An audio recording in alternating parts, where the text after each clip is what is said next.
are only 4% of active shooter events stopped by a good guy with a gun? Or is it 34%? Let's talk about that. And well, while we do, we'll look at some actual real-world case studies and some stats that the FBI has overlooked and maybe why they're overlooking it. Howdy. Jonathan Fiala for Further Everyday, sitting in the chair of theology today. And to my left, I've got Justin. How's it going? Good. I was trying to figure out which way left was, though. You don't trust me, do you, James?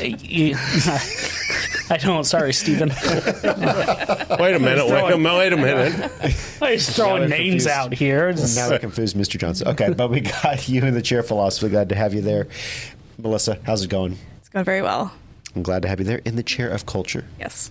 And Mr. Steve, how's it doing? Hey, man, it's going fantastic, dude. Here to be politically incorrect. As always, you are. So, today we're going to be citing a article from the CPRC.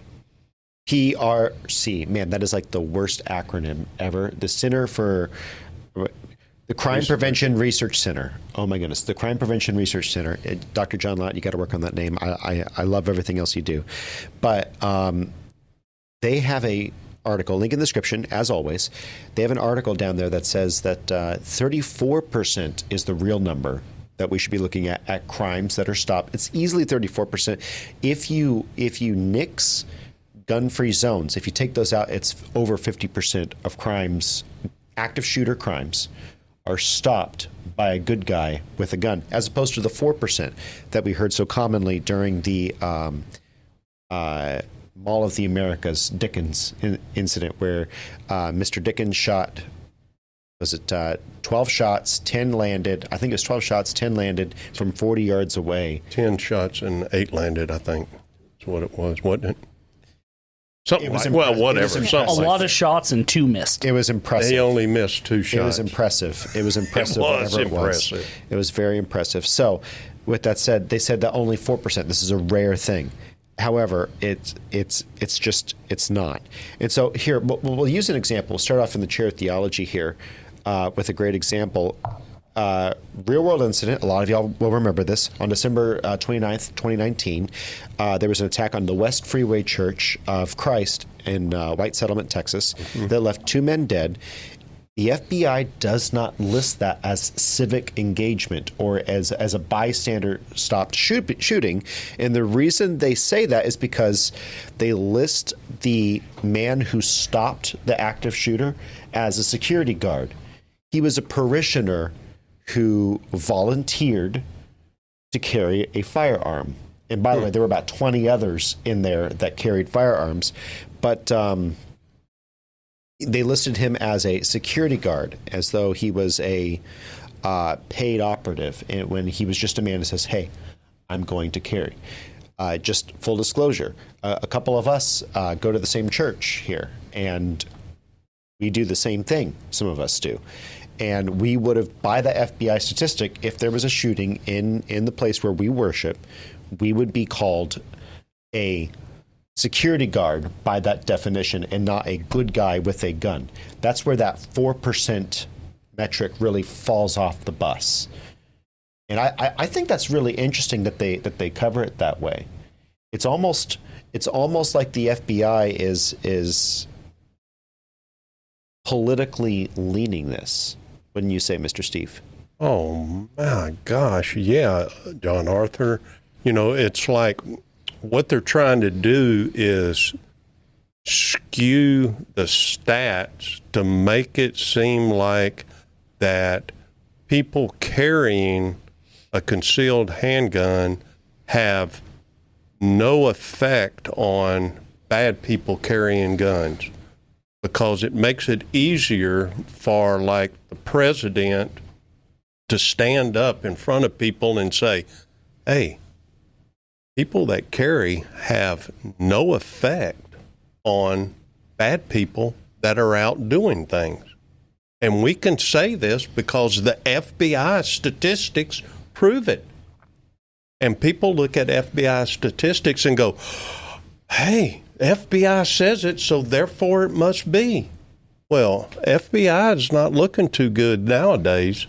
And, who wants to believe what the FBI says nowadays, much less the ATF or the DOJ or any of those other alphabet people that are in the government? I mean, And you make a really good point. Actually, it's echoed by the former acting assistant attorney general in the U.S. Department of Justice, Theo Wold, who said, so much of our public understanding of this issue is malformed by this single agency, talking about the FBI. When the Bureau gets it so systemically and persistently wrong, the cascading effect is incredibly deleterious. The FBI exerts considerable influence over state and local law enforcement and policymakers at all levels of the government. And, the FBI and the ATF are kind of like love and marriage, they kind of go right along, with each other. It's almost as if these three-letter agencies are focused on removing our rights. And so I want to pull back a little bit from the guns, because this is a more of a apologetics podcast. It's not a political podcast, but I think it's really important that we have a good philosophy about why we do what we do. When we are focused on protecting our gun rights, there is a reason for that. It's not for the sake of the right. It's for the sake of what the right protects. Is it not, Justin? Yeah, 100%. So I look at a lot of the whole idea of risk versus reward, right? And when you decide if you're going to protect a right, protect guns, protect children, protect whatever it is, you're deciding to protect it based on risk versus reward, right? Now, with a lot of things, like if it comes from the Bible, the risk of not doing what's in the Bible is real bad, right? You go into a very unhappy place, and that reward is real good. There's no question in my mind on risk versus reward. When we start to get into some of these things like gun control and whatnot, the Bible doesn't talk about 9mm, right? Now it talks about weapons, and it talks about being able to protect, right? So we have to weigh kind of some of that. What does the Bible say about being able to protect yourself versus, also is taking these specific weapons away going to protect others? And that's what we need to look at. It really is that risk versus reward. And that's why the FBI is skewing those statistics, is they're trying to say, hey, the reward of giving good guys the gun is only a 4% reward, right? So it's not worth the risk. That's what they're trying to say. And our philosophy is we need to look at the actual reward. And we're looking at 34% or more than 50% if you take out the gun-free zones, right? So when we're thinking about laws, when we're thinking about this political stuff, we need to compare it to what the Bible says about protecting, and then look at the risk versus reward on, will guns protect more than they will hurt? Honestly, I mean, I haven't looked at the same statistics you have because life. I'll send them to you. Life Yeah, send them to me later. I will not read them again. But we need to look at these statistics, see where the data comes from, and decide on that. I think when it comes to the guns, just having the weapons can make someone feel safe. And, you have to stop thinking about guns as a being. Stop personifying a gun. A gun does not kill people. Okay? You look at Australia. They've gotten rid of guns. And they talk about their gun violence is next to zero. They have like 4 shootings a year, maybe. Right? But then you look at their knife violence. The most knife violence in the world. Which was drastically lower when they had guns. So you get rid of the guns, now you have knives. Okay, so then eventually you'll get rid of knives, then you have sticks. And if you think dear viewer, that Justin is falling to hyperbole, he's not. Britain was recently considering a knife ban. They were going to ban anything other than butter knives and plastic cutlery. Correct. So just before you think that he's like going off the deep end, he's not. No, because we keep looking, we need to protect, and the governments keep going, well, it's my job to protect. The Bible doesn't necessarily say that, The Bible doesn't say the government will protect you. You know, I mean, correct me if I'm wrong. The government's meant to punish. God gives you individual agency.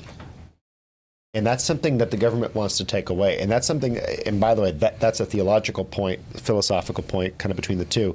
The government wants to replace God, wants to replace morality, wants to take away your ability to defend yourself and replace that with their imperative that they protect you.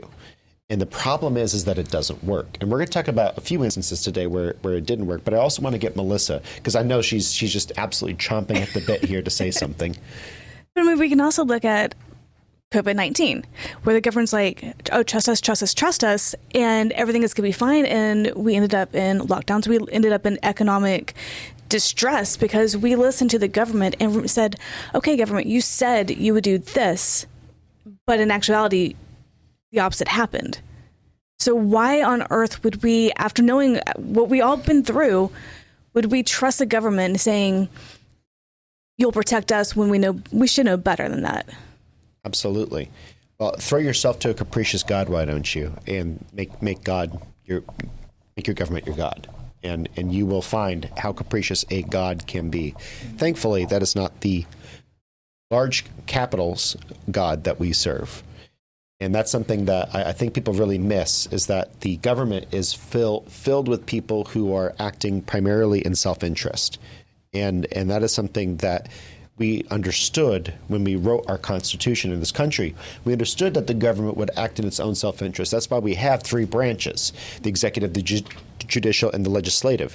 That's why that whole system exists. That system exists exclusively to promote a tension between all three, that they maintain a co-equal set of powers. And unfortunately, we've abdicated most of that to the executive or judiciary, depending upon what we're talking about, because both of those two tend to make the laws that the legislative should have been upholding. The legislative should have always said, wait a minute, that's not your job, Mr. President. You can't executive order outside of wartime these things.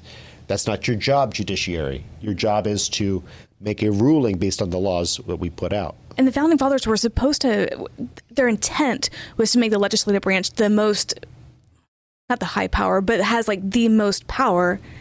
And with how we're doing with how, I'll throw Biden under the bus, but I don't like him. I'll make it clear.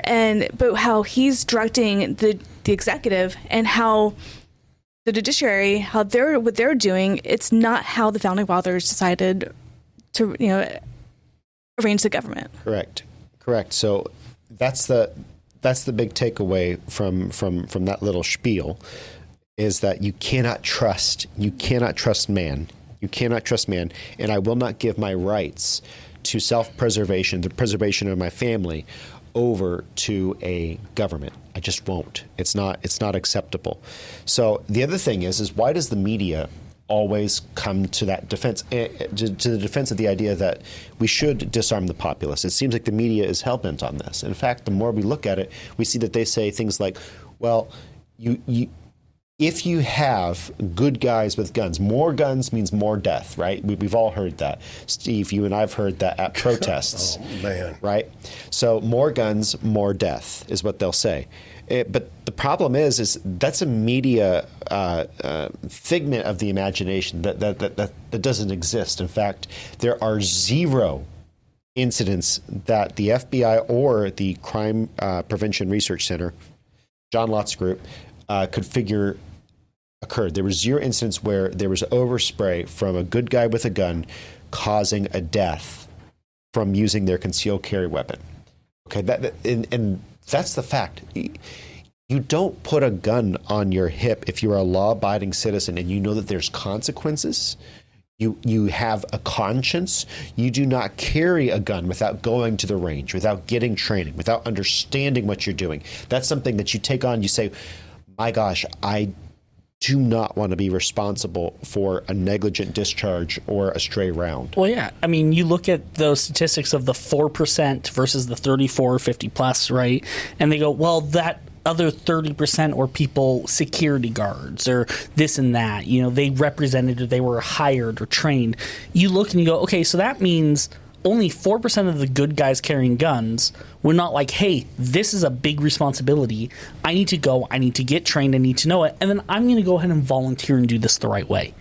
And that other 4%, we don't know. Maybe they do it that way, and they just happen to be at them all. By and large, Right. they did. So you look at that and you go, okay, even the good guys with guns, right, are going through and they're going, we need the training. We need to do this the right way. So why are we yelling and trying to take guns away from the people doing it the right way?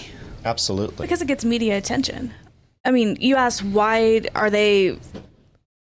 At any time a shooting happens, the media is after it.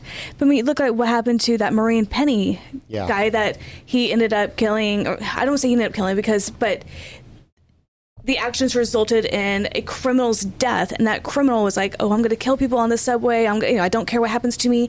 Well, as a good law-abiding citizen, he knew what he was doing. He had the training that he could step in and stop this guy, and look to see where it got him. Why would, as a good Samaritan, as a good citizen, it makes you think, do I really want all that attention now on me if this happens? Well, they are trying to create a culture of not only self-censorship, but a victimhood, where everyone is a victim until a officer arrives. And it just always blows my mind. They're the same people who say Black Lives Matter, hands up, don't shoot, wait for the cops to get there. It's like, wait, one moment. If you think cops hate you, why, if you think they hate minorities, you think they hate this, why would you bank on them? Why would you bank on them showing up to save your life? Instead, why wouldn't you want to take agency? But again, it's a pile of inconsistencies. It's a stack of inconsistencies. And to go further to your point, only a few of them were, of that 30%, were mislabeled as a good Samaritan who happened to be a volunteer. A lot of the others were, they never fired a shot, but the person had a gun, they had magazines, they had everything ready to go, and someone pulled out the gun and said stop, and they didn't kill the person. They didn't even have to shoot the active shooter in a lot of cases. Some cases they did, and the active shooter never got a shot off, and they didn't count that, even though the person had an AR-15 or what have you, a shotgun with loads of shells. Because it was stopped before one round was off, or only one round was sent off, they still misclassified it. And so to your point, it's strong that you have a huge amount of de-escalation. You have a huge amount, a large part of that population, that 30%, was de-escalation. And in a lot of those cases, the shooter did not even die because that person was not trying to take life, they were trying to stop a threat. And that's something that I think really gets lost when we kind of rabbit to there is no good guy with a gun. You're taking away the truth. You're taking away the truth from the people, and that's the ugliest of things. And one such reporter from the AP was actually confronted by by John Lott's group, and John Lott.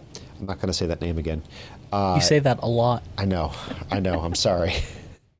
Yes, the pun did not escape me. But he went to one of these reporters and said, look, your reporting on this is wrong. It's actually 34%, 50% or more if you discount gun-free zones.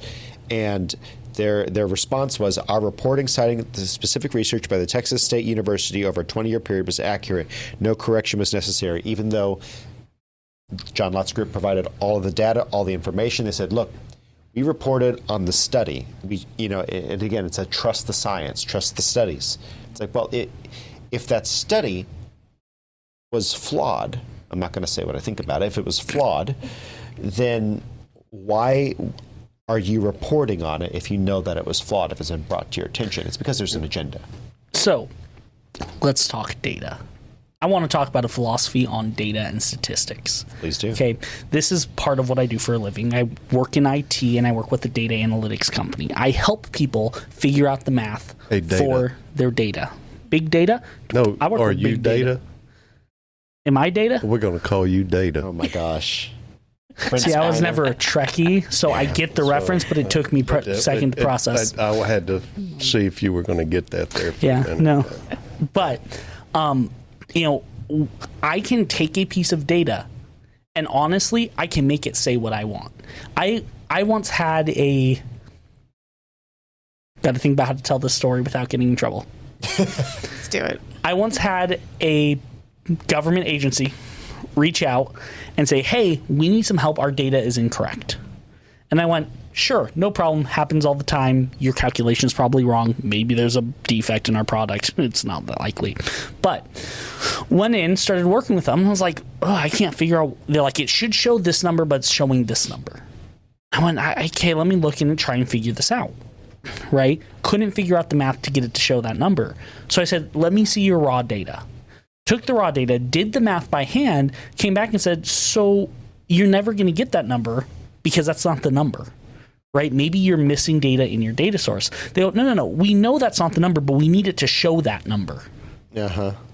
Right? So they wanted me to adjust the calculations and figure out what needed to be excluded in order to show a number so that it could show a higher value for a specific illness, COVID-19, in order to show a statistics. Now, luckily, my company allows me to say, no, we're not going to help you lie with your data. Right? But I assure you, they went back and they found somebody to do it for them. Absolutely. So when you're looking at statistics, Guaranteed. when you're looking at numbers, I want you to always take a look at it and go, what did they exclude? That should always be our first question. What was excluded and why? And what was included? Because you look at that one number, the majority of deaths of children, 1 to 19, is firearms. That is an actual data set. 1 to 19 is firearm violence. For children. But children, when do we ever call 1 to 19 children? 1 to 14, by the way, predominant cause of death is accidents. Drownings, stuff like that. Accidents. Number one cause of death in America is accidents, 1 to 14. But you start to include people who could be criminally tried as adults for gang-related violence that they have created. 15, and I say they, I say 16. the leftist, secular, humanist, so-called progressives. They have created an inner city situation where you have gang violence, where young men, they do not believe they're going to live to 21, so they live like that, and they go into gang events, and gang shootings are incredibly high. You include that data, yes, and it's predominantly the inner city gang violence in Democrat-run cities. 15 to 19. If you add that 15 to 19 category, it's actually more like 17 to 19. You don't even have to go, that low. It's that extra little bit. It's because they included that extra bit of data very dishonestly, because they had to go to 19 to get it to tip over, because we're talking about 16, 17, 18, 19-year-olds who are killing each other in the streets in Detroit, in Chicago, in Houston, in LA, in New York. Confirmation bias. Seattle. Absolutely. But the thing is, if you're not being diligent and looking for yourself, you would know. You would know. They do it so discreetly that they're like, oh, okay, that's the number they're giving me. And we accepted that on face value without looking into where they got their sources, how they get their numbers. And that's something that we have to stop. And you wonder why we don't trust our institutions. Somebody once told me 86% of statistics are made up on the spot. And I chuckled because I'm pretty sure he made it up on the spot. And I was like, now it's 87.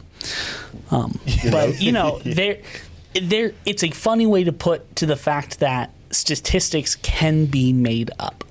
The other thing is, I hate it when people are like, oh, you have an 80% increased risk, right?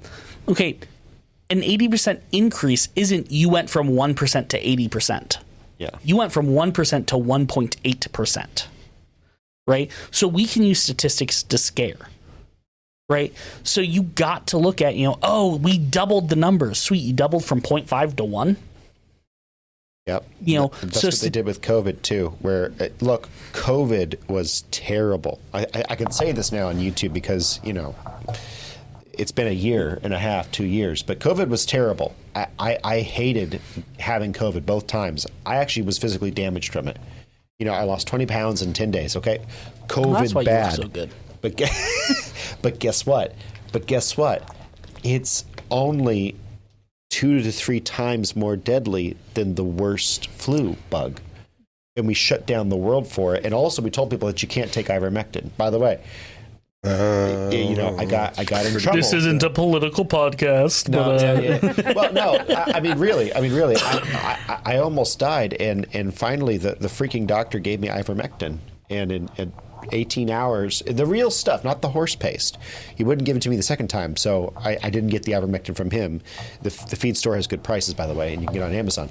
But I'm not saying I took it. Not saying you should. I'm just saying. And by the way, my symptoms went away in 12 hours. So I went from infomercial. Right. Okay, no, but in all seriousness. That data was all corrupted, and they said no. They said no. You can't have this miracle drug. Again, it's an issue of what is true and what is going to save you and your family. It's too cheap. I know. You can't have it. It's too cheap. It's too cheap. It's dirt cheap. It's dirt cheap, and we've been giving it to people for years. I'm waiting for the government to outlaw hammers. I know. And I'm wondering why that hasn't happened, considering hammers are the number one killer in America. Nailed that one over the head. Guns. Oh, wait, yeah. Is it really? Yeah. Yes. Construction accidents are significantly higher than the AR-15. The AR-15 kills only 400 and something people per year. People using AR-15s kill only about 400 something people per year. You are more likely to be killed in fist-to-fist hand-to-hand combat than you are with an AR-15. You know what's funny is when I took my course for firearm, one of the things they told us, now this was up in Washington, I don't know what the laws are down here yet per se, which is why I don't carry down here. We'll fix that.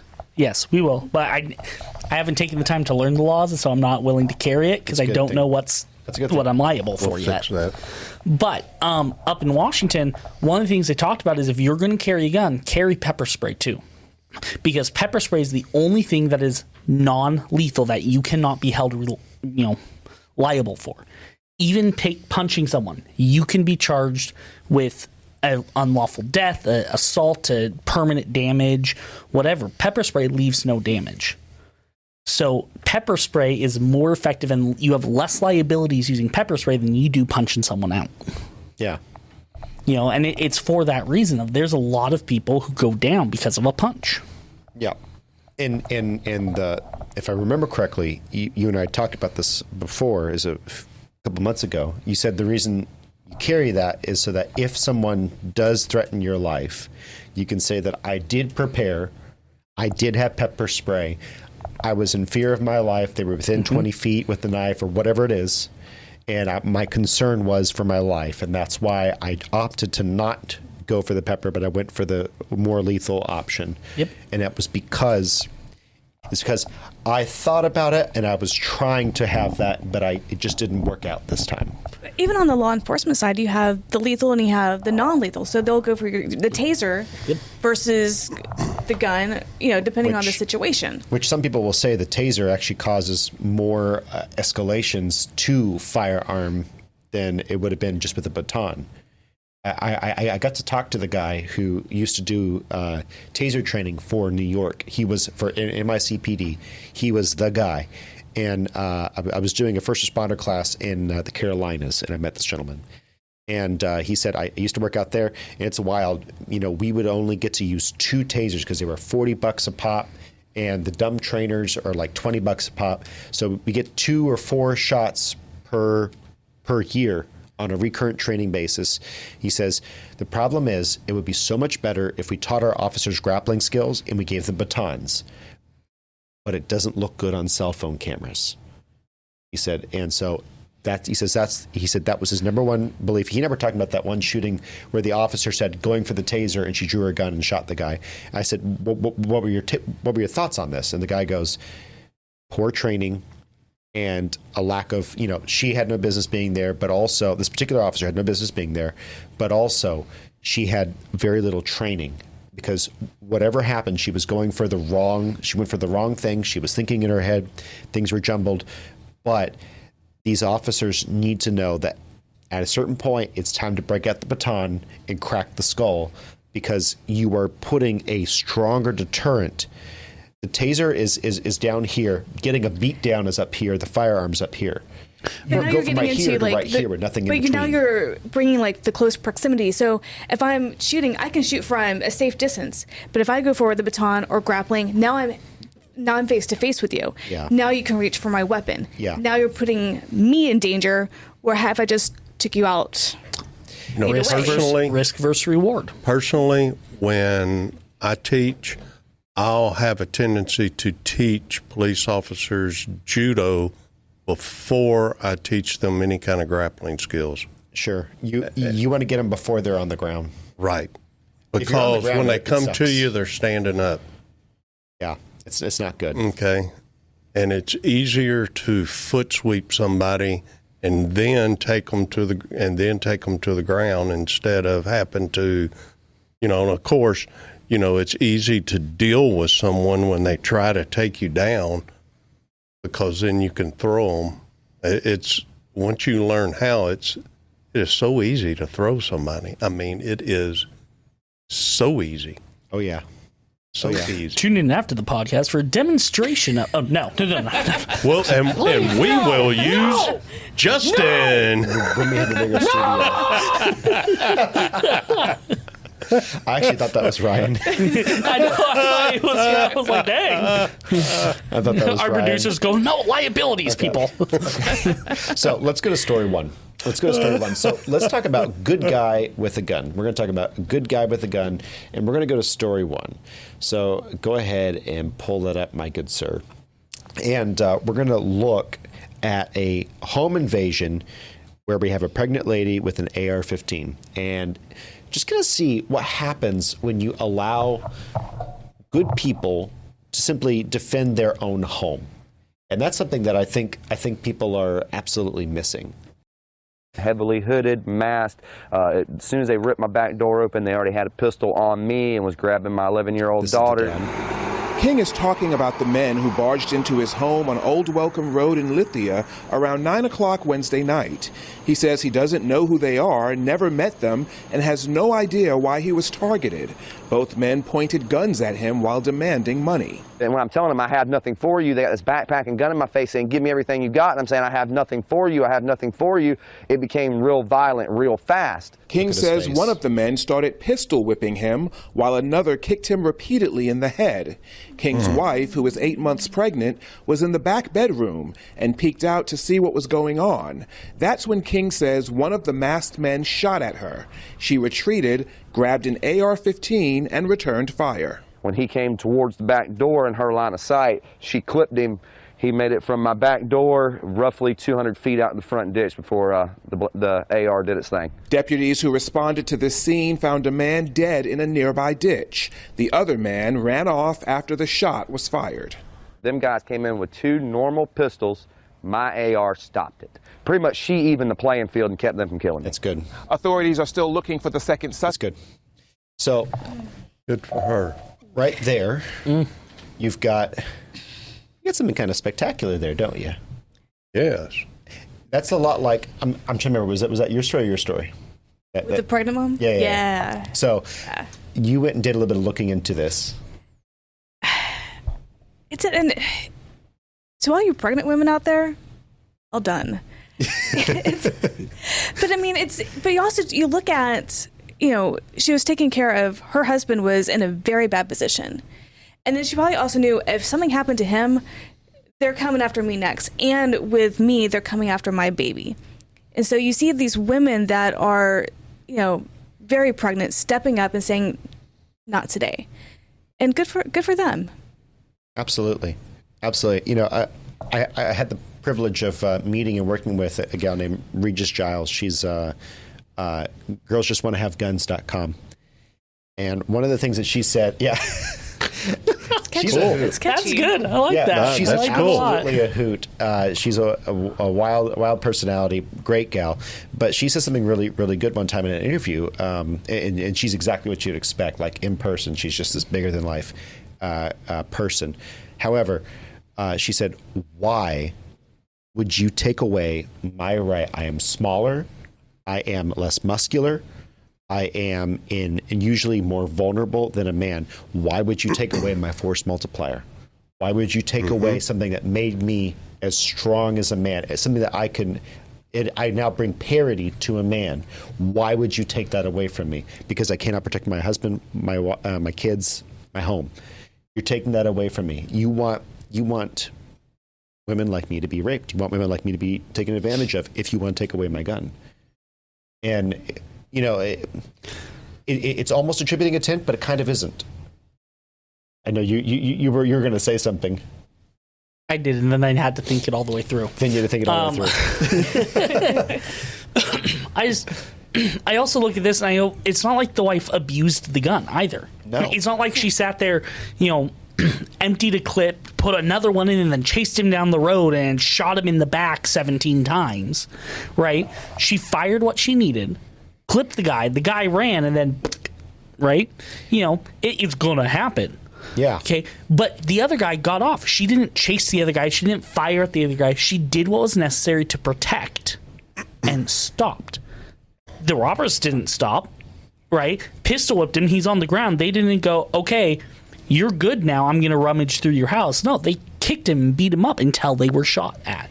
And I believe it is Texas law that you have that domain of as soon as you step foot onto my property or inside my house, you're fair game. As soon as you leave, Castle doctrine. Yeah, Castle doctrine. And as soon as you leave, and here's the thing,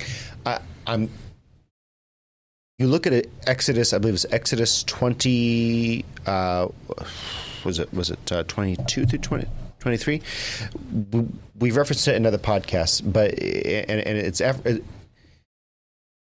gist of the verse is, if a man comes into someone's house at night and you slay him, you should not be held accountable for his blood. But if it's during the daylight and you go out and you slay him, the connotation being you leave the house and you chase this guy down and you kill him for coming in and taking your 60-inch TV, that's now murder. But when they're in your house, you have no way of knowing what they will do. And in the meantime, in this case, baby daddy is getting his face crushed in. And, for those on audio, you may not have been able to see the guy's face. You guys can look it up. Stories down in the description below, as always. You can also look it up on YouTube or Rumble. But this guy's face was getting smashed. I mean, he was swollen, 2 black eyes. It's awful. And so you've got this situation where he's going to die if they're allowed to keep doing that. Mama saved her husband in that moment. It's a really spectacular thing. Didn't they have a daughter too? Yeah, so they had an 11-year-old and she was like 8 months pregnant, I think is what it was. Yeah. By the way, that references Exodus 21 starting in verse 12, and there's the rest of that chapter is laws about personal injury, and it talks about, whoever strikes a person must be put to death. If he didn't intend harm, it was allowed. If a person schemes and willingly acts it to his neighbor, murders him, he taken to the altar, put to death. If you strike against your father and mother, there's a whole thing here. And that's where we get a lot of our self-defense laws. Mm-hmm. We get a lot of that from an understanding of the Mosaic Law.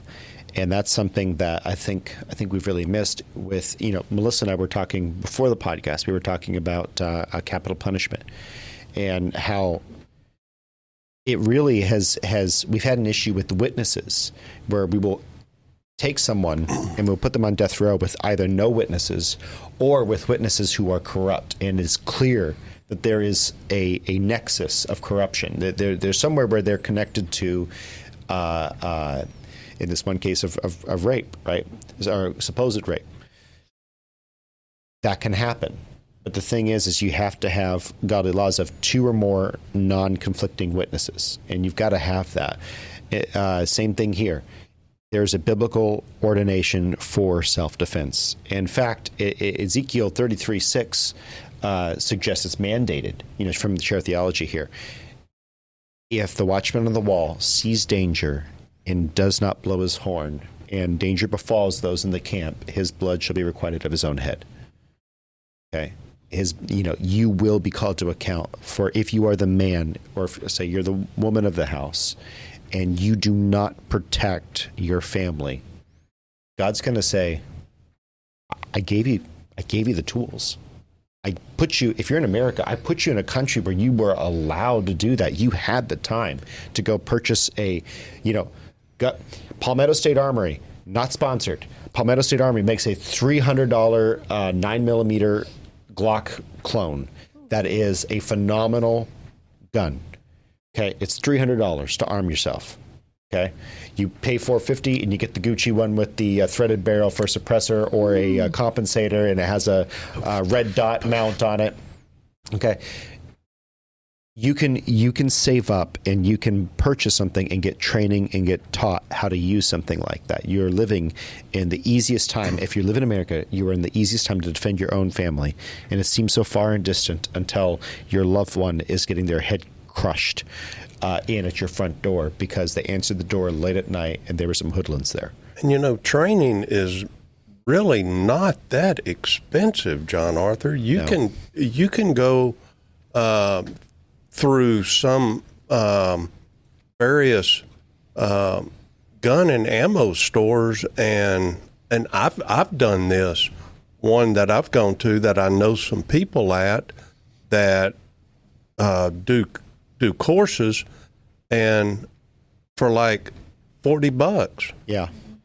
And take a class, and it's like, hour and a half class you take, maybe 2 hours, and you go and, you bring a bunch of ammo and you do a bunch of shooting, and they do different types of classes with you at very advanced stages, that you want to take. Yeah. So, and I kind of want to talk about the philosophy of these classes, right? Like, we have a bunch of different classes for defense, for protection. A very popular one is, women's defense. I don't know if you ever saw King of the Hill. Bobby's helping out, and that's my purse. I don't know you, right? We have all these classes for women's defense, for judo defense, gun defense, but they're all focused around protection. Right? What is the point of having a government? Is it because you like paying taxes? No.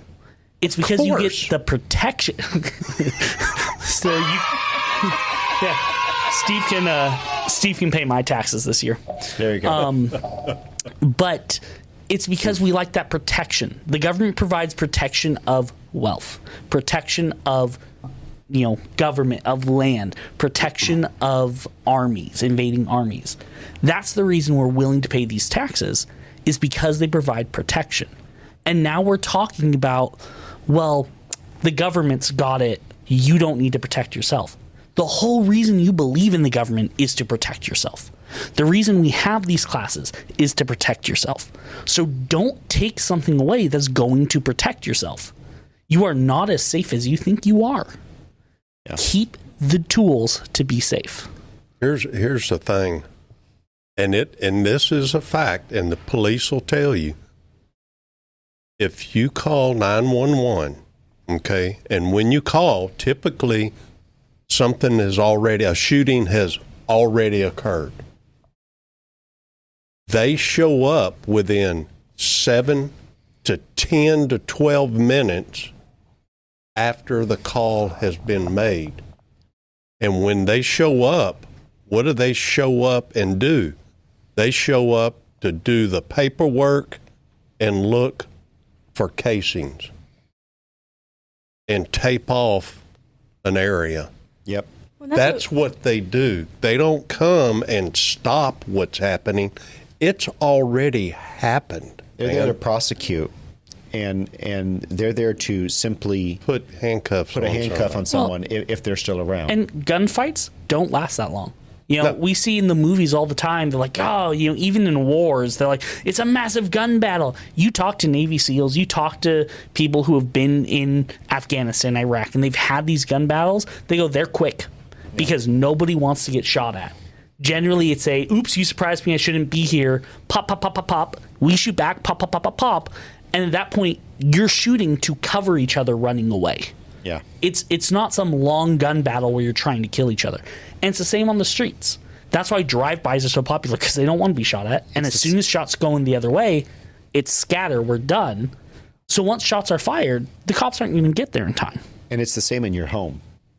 And I tell people, I've had to defend myself. You know, I've gotten to use my first aid kit and gear many, many times. I've only had to defend myself once with a firearm, never had to fire it. After Ike, there were people who were going around and breaking into people's houses. And if they found someone there, they would, you know, execute them on the spot. And in our domicile one night, there were people going door to door. And, you know, it looked very much like the behavior we'd seen before. So my dad, myself, and the security guard for the airport that we were living on, we went and found these guys. And I'm about 8 years old. Okay. And this is in between me picking up the .22 and my dad with the shotgun. We were able to get them down on the ground, and I was driving while Dad was, you know, out the window with the shotgun. At 8 years old? Yeah. I was driving on the airport at 5. But anyway, he comes from farm stock, okay? So he raised me that way. But a lot of questions. No. So I was one of those kids who driving on the highway at 14. Yeah, exactly. I was my dad was driving triple sets of 48 foot long grain trailers at 11. That was back in North Dakota, back when he was a kid. When he was 11, you were allowed to do that. North Dakota, there's nothing to hit. Yeah, exactly. And so as 11, one time he weighed in at 112,000 pounds with the 4 sets because it got truck. wet. It was a truck. He weighed in. Triple. No. Triple 48 trailers. Anyway, so I was raised with that mindset. But anyway, we were able to get the guy on the ground, and actually the only good use of a laser, my dad used it then. My dad believes in lasers. I don't. Love you, Dad. But the only good use of it was he had the guy on the ground, and the guy started to go around for his gun, and my dad turned the laser on right next to his face, and the guy really quickly put his hands back on his head. Those moments, you have seconds. And you do not, after Hurricane Ike, you did not have 911 per se. It took them an hour and change to show up. We said we had 2 guys who were armed trying to break in, and we put them on the ground, and we waited for an hour and a half, 2 hours for the cops to come. That's how long it took. And it would have only taken them a couple seconds if we weren't on them first. So that is the kind of timing that you have. It is right. You're in your bedroom, you're out of your bedroom, you're armed, and that person's on the other side of the door. Yep. So it is serious. You only have minutes and seconds. Before we move to the next story, did you have something you wanted to say? Oh no, I was just gonna agree with Steve, because on the EMS side, it was, you have, as soon as that initial call was made, you have about 10 minutes on a good day to get from station to where the emergency is. And it's, what are you going to do in those 10 minutes? So it's, on the medical side, it was, make sure people knew first aid. Then on the security side, it's making sure people knew how to protect your domicile to where I can survive. It might not be the best 10 minutes of my life, but it's going to be a 10 minutes where I'm going to come out and it's going to be okay. Mm-hmm. The interesting thing about good guys and the bad guys, the good guys engage a threat. The bad people run from a threat. Sometimes. I mean, I'll be honest, I should say majority of the time. So let's actually talk about a bad guy that was going to do a workplace incident. That's story number 2. If you could pull that up, Mr. Producer. And this one is interesting. I believe I gave this one to you, Steve, didn't I? This is the Amazon Center. Yes. So make sure it's the Amazon Center, if you would, my friend.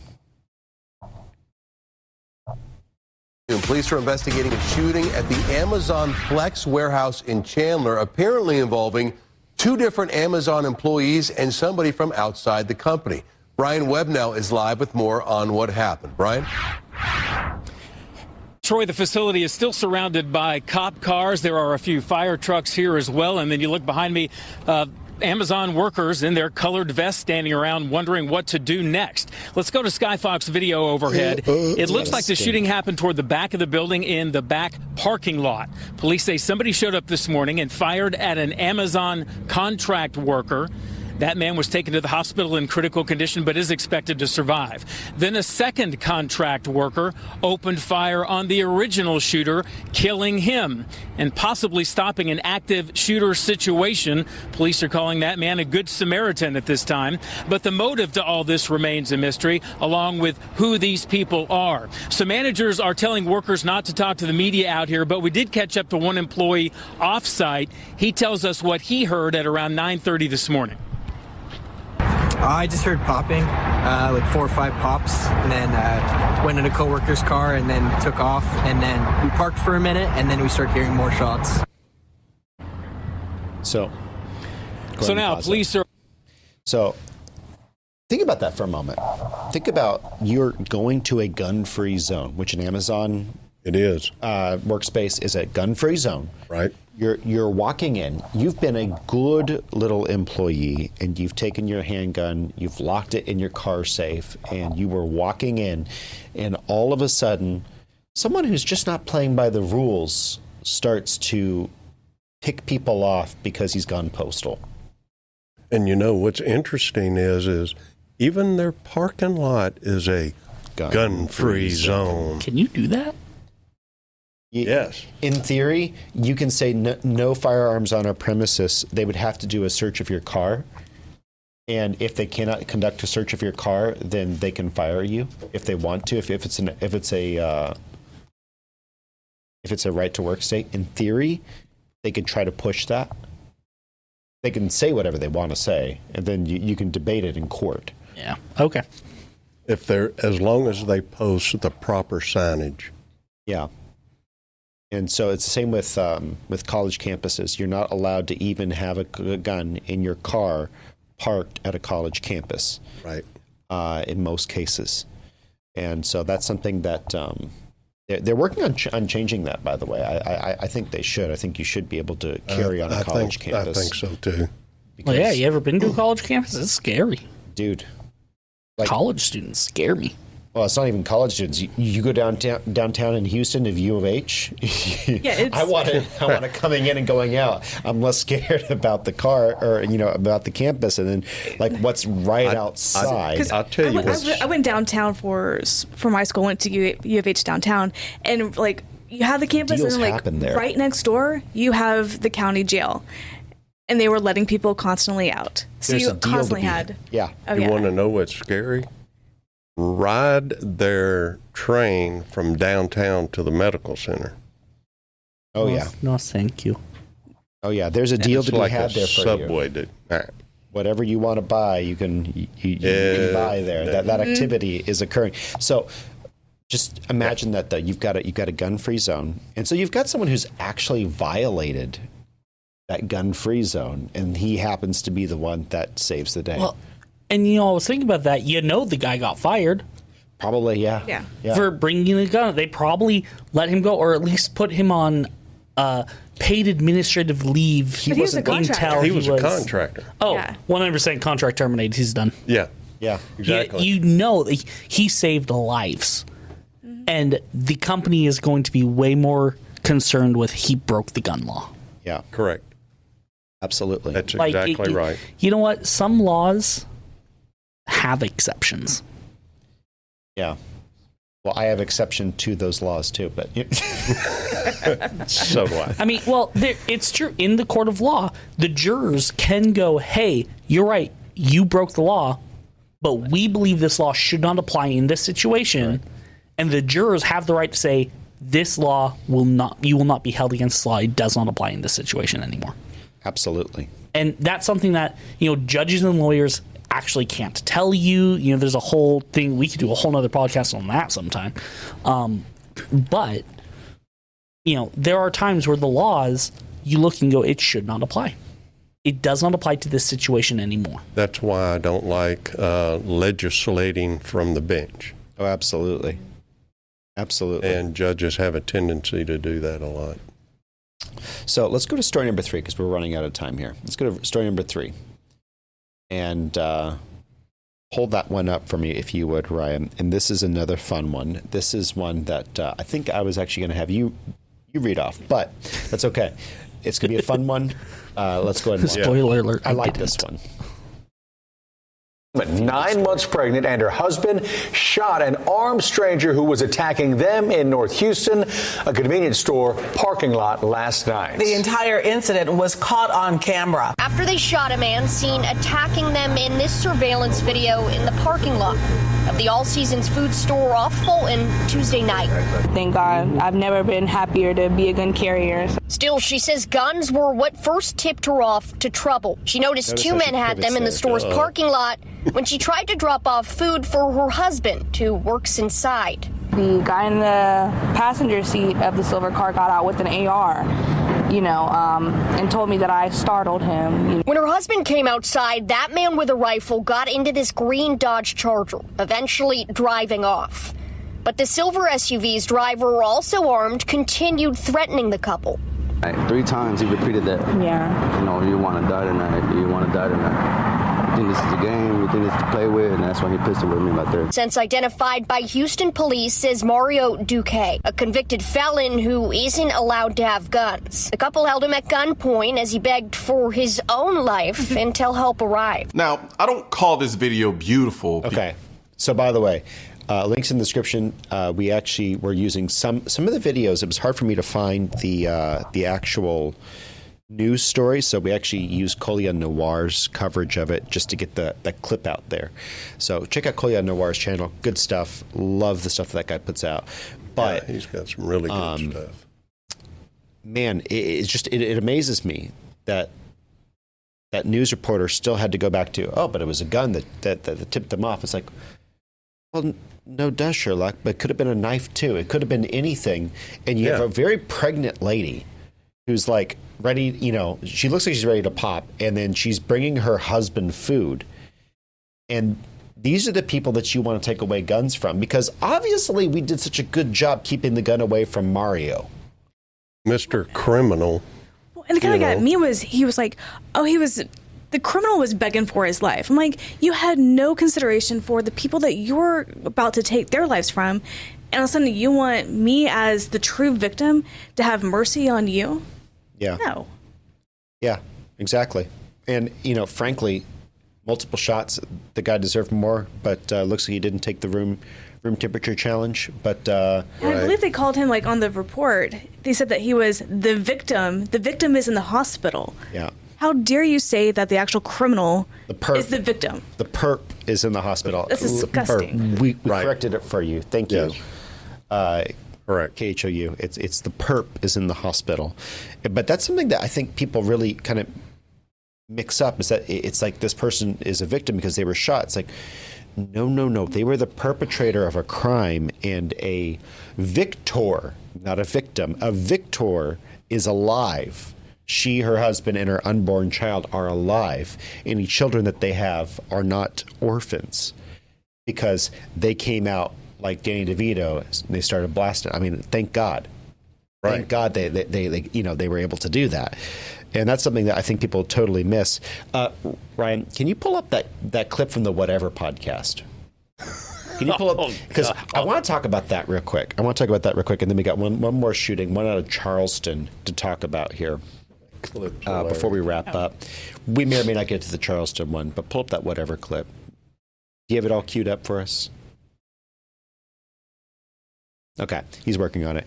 We're going to set this up because, unfortunately, one of the things I think people really miss is the mentality of someone who has never faced an armed intruder in their home, who's never, and I've been blessed with a little bit of that. I've had people come in, to steal. We didn't quite catch them. Had people come in to do whatever they were going to do, and we did catch them. I've been able to see and feel what that feels like, and you can tell when someone's totally detached from that is when they have a take like this lady has on the Whatever podcast when asked, would you rather have your husband face armed intruders with hands or with a firearm? With his fist? Not like that. I just mean, like, I think a gun is a bit extreme. Like, if, like, because most people would argue, like, for a legally obtained firearm in, like, a circumstance of self-defense. Like, if someone breaks into your home, like most people would argue for that. I'm just saying, like, I personally would prefer a different, I don't know. Like, let's say you find a great guy.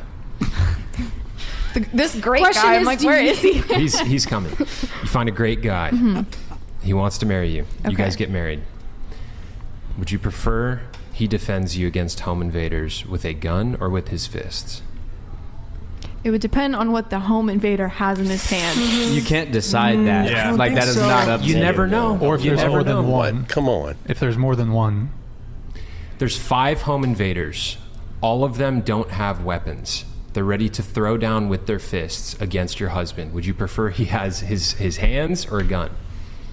Hands. You don't want... I don't want them dying if they're just coming into my house. What if after they... They're not coming over for a barbecue. No, and that's the question. So she goes on saying, just because they came into my house, I don't want them to die. It's like, no, lady, if they came into your house and there's 5 of them, you know what the statistical likelihood is that they're going to run a train on you, but after they're done pummeling your husband to death? Do you know what the statistical reality of that is?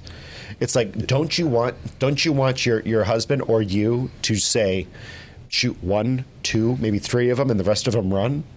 Like, wouldn't that be a better shot? They'd all run. This is somebody who has never in her life had to deal with not just that, but any kind of violence in her life. And great guys are hard to come by. You find one, you protect him.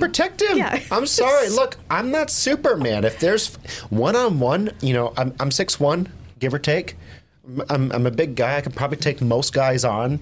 You give me 3 or 5 guys. Yeah, hey, you're at my weight class. No. I'll tell you what. You give me 3 or 5 guys. His name is John C.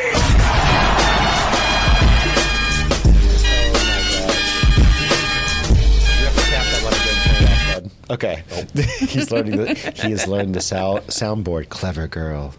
Nature finds a way. Anyway, but no, you give me 3 or 5 guys to fight against, I'm gonna lose. I'm sorry. I'm sorry. You the only place you see 1-on-5 work is in the movies when it's choreographed. Right. When it's bare hands. That's exactly right. 1-on-5 is a beatdown. 1-on-2 is tough. Yeah. And I'll tell you why. I've tried it. And this is... You're a martial arts instructor. And this is in controlled situations in class where you've got gear on and stuff and you're dealing with it. And if the intent of those 2 guys is to jump you and their plan is to do exactly that, they're going to get you, man. Yeah, absolutely. They're going to get you. It all changes when it's no longer a submission exercise. Like I'm sorry, you can take on 3 people in the dojo when they all wait and stand turns. That's why I say it's always choreographed. Right. You watch the movies, like even John Wick. There was a bunch of times where I was watching, I was like, that choreography needed to be a little bit tighter. He kind of sat there and waited his turn too long. Yes. And it's like, and it was well done choreography, but I'm like, still, even John Wick, they wait their turn. Like this really well done movie that was run by a stuntman, and they all knew their stuff. They still couldn't quite make it easy, because you have one guy against all these people. There's obvious waiting for a turn. Well, yeah, and they're always only fighting 1-on-1. Even with times where they've grappled someone, put him down, and then they go and kick the other guy. This other guy's not wiggling. He's stopped. Right? So they're always fighting 1-on-1, even in these great movie scenes. Yeah. That's not how real life's going to be. If you're going to get in a tussle with 2 people, they both going to be on you at once. Absolutely. And that's the thing that you've got this mentality of just shoot him in the leg. It's like, I'm sorry, just shoot him in the leg. What if he has a knife in his hand right now, but he has a Glock, behind his back? Also, legs are hard to hit. Yeah, they move. Well, you know how much if you don't aim for center of mass, the likelihood of overspraying and shooting something or someone behind is that much higher. You don't think that police would train to shoot in the leg if it was effective? The chance that you are going to hit something or someone behind because that leg is this big on a good day, on a good perp, is this big, as opposed to this big. The chance that you're going to hit, Joan Rivers down the street, or whoever the heck it is, just walking along, just random name, I guess. Joan Rivers is not a random name. Yeah, it turns out it actually is a celebrity. That is a celebrity. Some random person. Joe Schmo. Joe Schmo. You're going to hit Joe Schmo. Also known as Joan Rivers. You're going to hit some random person down the street. It's the first name I could come up with, and I guess it wasn't original. But, it comes back. It comes back to risk versus reward. Yeah. Even when we're training on how to use the gun, you do risk versus reward. The risk of killing somebody by shooting them in the chest is extremely high, right? But the risk of hitting this is extremely low. But the reward of, you could stop them without killing them, but you're risking hitting someone behind them, missing and dying. The risk of killing someone is worth the reward of protecting yourself. And when you are in that position, I will say 97.7%, once again, 86% of statistics made up on the spot, of the time, you are going to protect yourself over somebody else. Except for those either really depressed people or the people who really have mental issues, who are like, no, their life is worth more than mine. Yeah, not everybody, like you say, not everybody are that great of shots where they can hit legs that are moving. But the thing about shooting someone in the legs, you have high probabilities of shooting somebody, and their chances of bleeding out increase real high because of the blood vessels and femoral and arteries. That's another good point. And vessels that are in their legs that are a lot easier to hit. Yeah. So, right. And now how do you save them? And a lot of people bleed out from being shot in the leg. Yeah. A lot of people do. We will kill animals if they're in a lot of pain because it's a merciful thing to do. You'd have to, you have to look and go, are you going to let somebody bleed out in a lot of pain, or with the chance that you miss and they kill you, or do you take them out and save yourself? Yeah. Once again, risk versus reward. Where's your philosophy on that? Where is your line for risk versus reward? One of the reasons they talk about center mass is because it's a larger area to hit, more soft body tissue. And the types of rounds that you shoot have a higher chance of creating massive body tissue damage. There's a lot of aspects into all of that and stuff. And your organs are all duplicated. So, like, if you hit one kidney or one lung, it's fine. They can live with the second one. That's not exactly true, but okay. Hashtag not a doctor. So, and don't confuse all of that with just because they're going to die does not mean that they're going to be stopped in the middle of it. There's a lot of damage that can be done. 22. Most people killed by 22. That's absolutely true. But a lot of them are hours or days after the shot. Even the first story where the pregnant woman shot with the AR, he ran 200 yards down the road before he finally keeled over. Correct. And the thing is, they didn't talk about where he got shot either. Yeah. Speaking about yards away, we're going to go to story number 4 because we have another very impressive story of good marksmanship. In this case, this was a school/graduation shooting that was stopped by a good gal with a gun. It came up in 22. This is in May of 22 that this lady performed this. This is the one that you were going to play a moment ago, Mr. Producer. Yeah. Go and pull that the one with the horrific ads. Yeah, the one with the horrific ads. Sorry. Try the YouTube capture. Just see if that works any better. Yeah, no. Nope. Just get the whole thing. Just get the whole Firefox capture. Yeah, and then do the full screen. Yep, go for it. See, now that looks beautiful. Go for it. Take it. And first at noon, we continue our coverage on a shooting that happened at a graduation birthday party last night at the Vista View apartment complex here in Charleston. Police say 37-year-old Dennis Butler showed up with an AR-15 and started shooting. Now, what police say could have been a mass casualty event was stopped by a bystander. Eyewitness News reporter Ava Rash has been covering the latest developments for us all morning. And Ava, it sounds like that woman was in the right place at the right time. Lauren, you are exactly right. Police say that she was legally carrying a concealed pistol. She shot Butler multiple times, stopping him from shooting dozens of people, including children. Now, whenever I spoke to police this morning, they told me that he was approached early on in the night for speeding throughout that area near the party.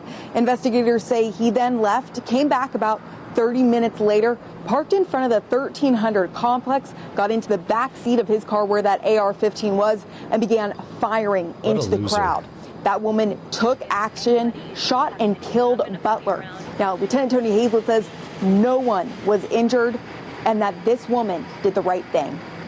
This lady was carrying a lawful firearm, okay, a law-abiding citizen. She's using the park. Stop the threat. Shoots all the way over to the apartment 20, 30 complex. people getting killed. She engaged the threat and stopped it. She didn't run from the threat. She engaged it, preventing a mass casualty here in Charleston.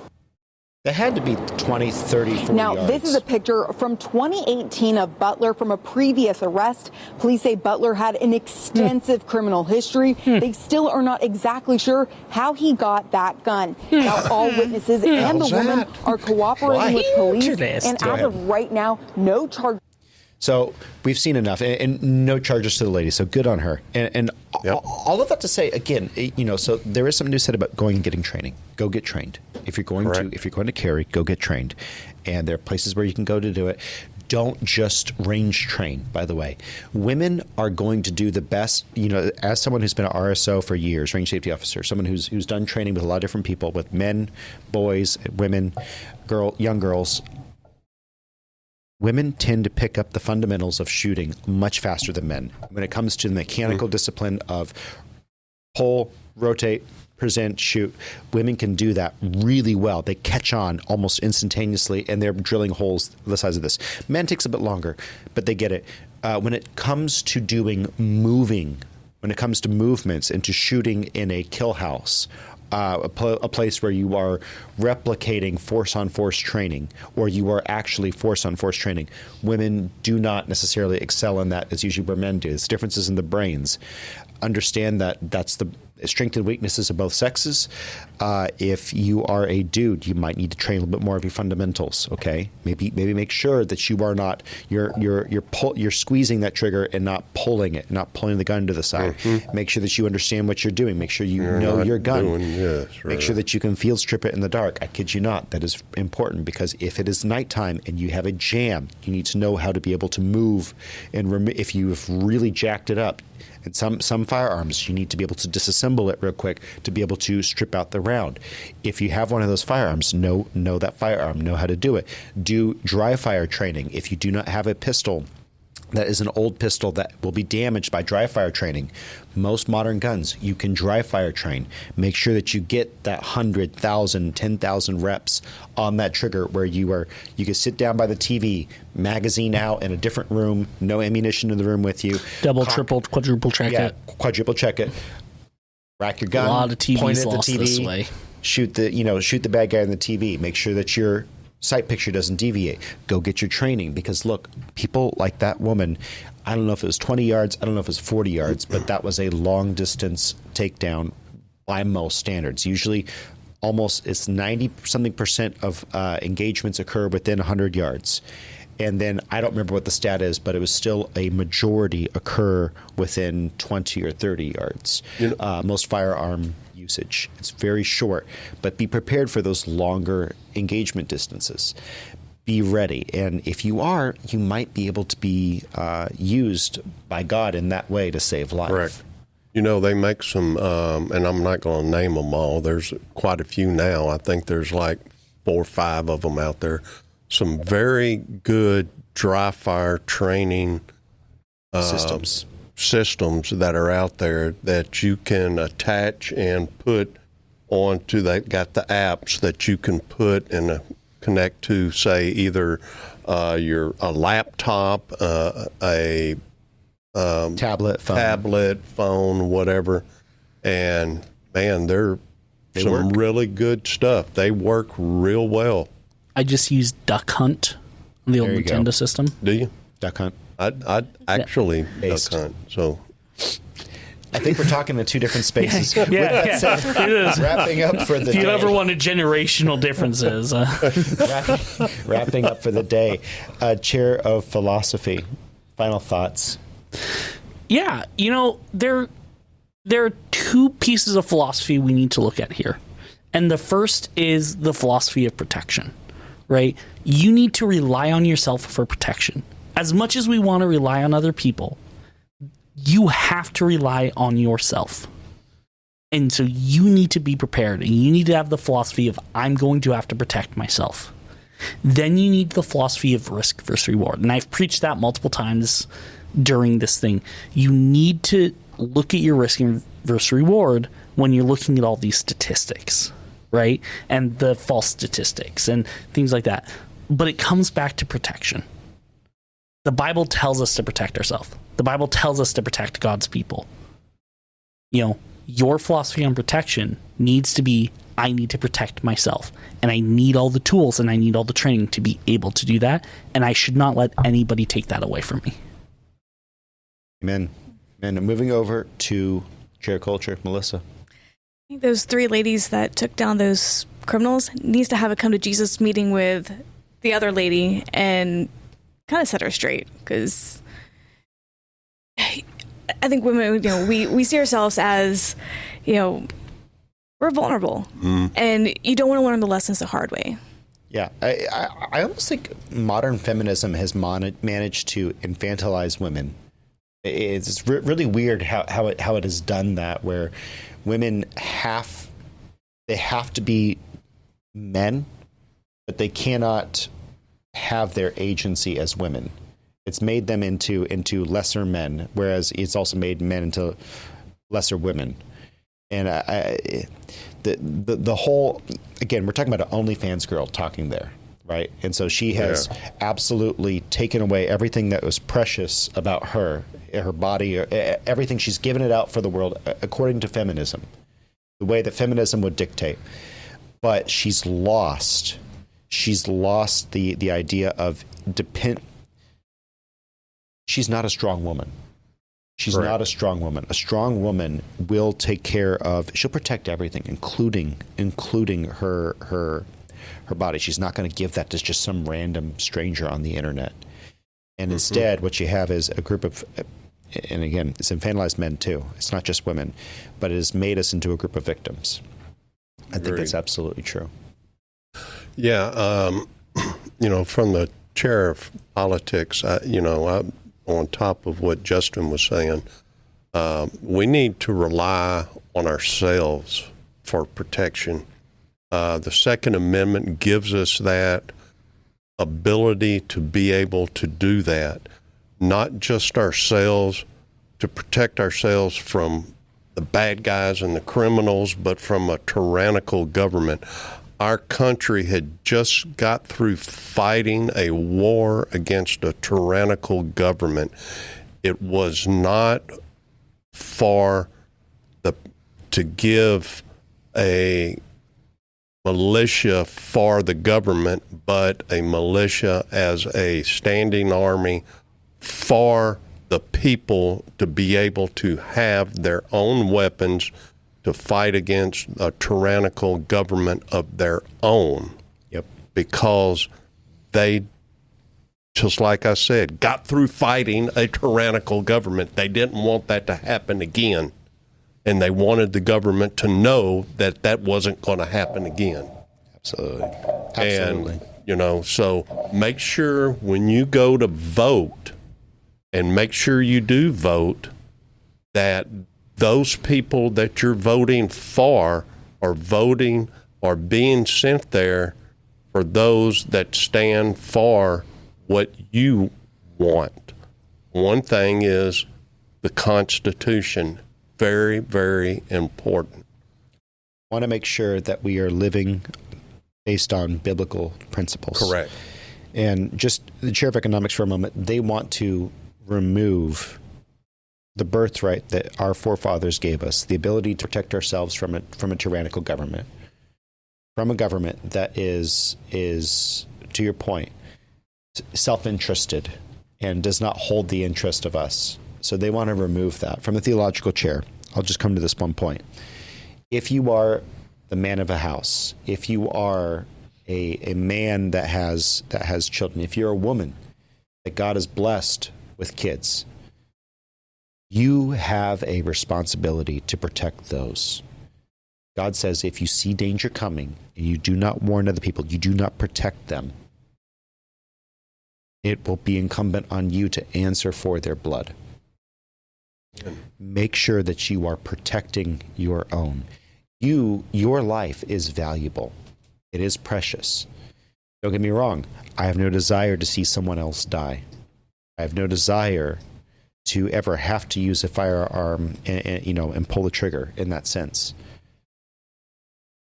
But if it comes down to it, am I going to fulfill God's will, or am I going to let the caprice of someone else take away my life in the back alley for a little bit of extra heroin money? That's not a hard choice, okay? And especially if I have family depending on me, that's even less of a hard choice. God has given you something very valuable in your life, being a good steward. Do not be afraid to be a good steward of your life. Okay, that is not a sin. Just take that forward and remember that God did allow us to protect ourselves. Jesus said there will come a day where you will need to sell your tunic and buy a sword. Lord, here we have two. He says it's enough. It's not your personality. As a group of disciples, it was not their personality that they were armed to the teeth. I would say the gun bros sometimes lose their minds a little bit. Okay, some of them do. I'm with you. Right. It's not your personality. You are a Christian. You are here to save life and life eternal. But being able to defend yourself, that is important. Just remember that. With that said, if you like this podcast, like, comment, share, subscribe, all that good stuff. Over 200,000 downloads. Thank you on the podcast. Thank you. Rumble, 70-something subscribers. Hey, we're going up. Thank you guys. Yeah, and I subscribed on Rumble. I saw you, Yeah. Punsby. I saw you. I was like, you subscribed. Okay, I wonder how many other people created ghost accounts on Rumble. But thank you guys nonetheless for subscribing. With that said, YouTube, we still see what you're doing. I was watching video views get deleted. Thanks. Interesting. This last time I was watching the count go down. Thank you guys. At least we know we are over the right target. So on audio, make sure that you continue to listen, please. And please go ahead and check out the YouTube or the Rumble. Rumble's more of a free speech platform. Okay, again, you can find us at Twitter, at Further Every Day. If it is spelled correctly, I'm the one typing the tweet. And if not, it's someone else. And I will not use his name, but he's here. Good man. On YouTube, sharing is caring. Sharing is caring. Remember all that stuff. With that said, we love you all so much. Thank you. That's all we have for you. Bye. Bye. Okay. One last thing. If you're still here. There's always one last thing. As always, one more thing. Favorite caliber? Favorite calendar? Caliber. If you that don't makes have a way favorite, more sense. If you don't have a favorite gun caliber, that's okay. But favorite caliber, starting with Steve. Well, let's see. First one that comes to mind.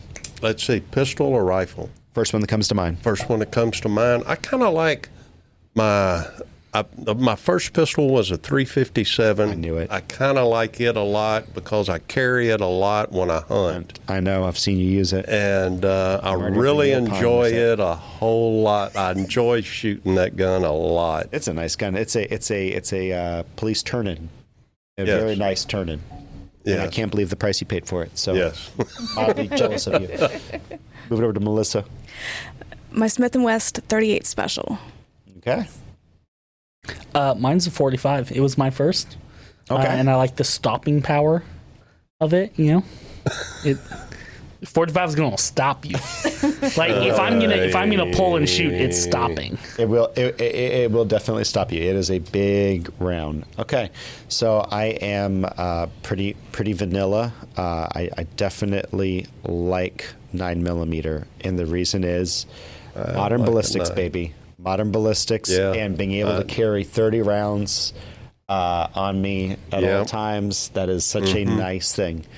Don't get me wrong, 5.7 by 28 or 308. Those are all great numbers. 5.7? Yeah, my PS90 is a dream to shoot. I call it the future wife gun because it's a couple of I'm not going to say that out loud. It's a really slick firearm. It's a slick firearm, and I've seen that easily modified. But I've seen that PS90 5.7. That's a pretty neat gun. Although I would say, you have future wife gun. It's easily modified. It's easily modified. We're going to talk about my it. second pistol would be a 9. I question it. 9 has got good ballistics, though. It's a decent gun. Yes, anyway, with that really said, we love you all so much. Tell us your favorite caliber down in the comment section below. They're going to hear why I like the PS90 so much off the air. I'm not going to say it on YouTube or the podcast or whatever. Love y'all. Bye. Pray for us.